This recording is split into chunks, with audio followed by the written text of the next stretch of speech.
I want to explore the whole concept of funerals, not just after somebody has died, which is when, on the whole, we tend to think about it, or possibly when we're in the process of dying ourselves, but something that's worth considering beforehand. There are so many different ways that one can do it, and there's this almost magic thought that if we don't talk about it, we don't think about it, that somehow it's not going to have to happen. But of course that really is not true. And the most recent funeral I've experienced was actually very beautiful for a range of reasons, and gave me much pause for thought for what I myself might choose.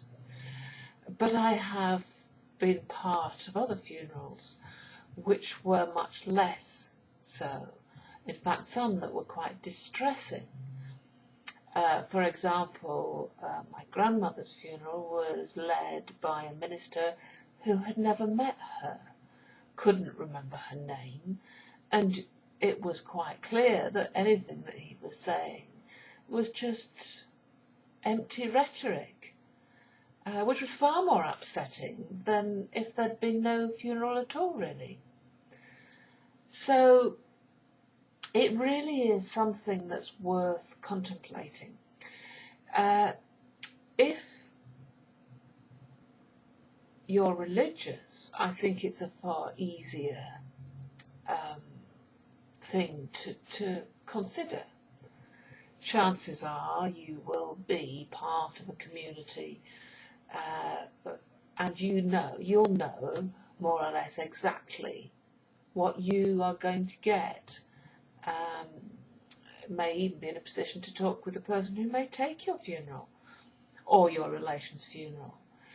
But if you are not religious, or you're not part of a sort of specific community that does this in a particular way, then it's wide open. I mean, obviously one is bound in, unfortunately, with certain legalities, which force you to go through certain things that you have no choice about.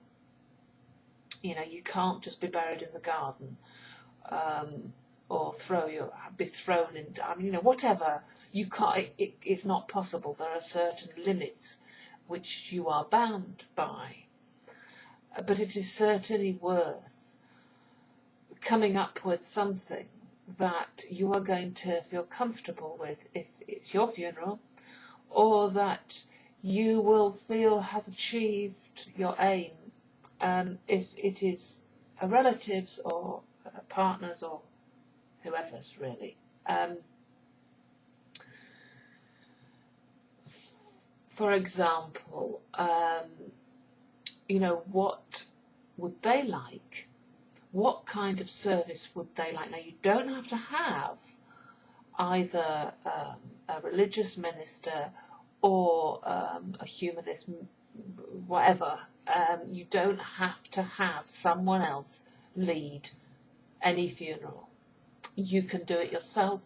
You can appoint anyone you like to do it. It can be a joint affair. I mean, for example, at my mother's, I led it because she was a Quaker. I'm not a Quaker, but the whole nature of that was that you introduce it, you tell people what's going to happen, which is basically a silence, and people are allowed to stand up and say something pertinent if they wish to. So it may be very quiet, but there may be people bobbing up and down, saying something very personal about what that person and their life and their interaction meant to them, which can be extremely powerful and moving.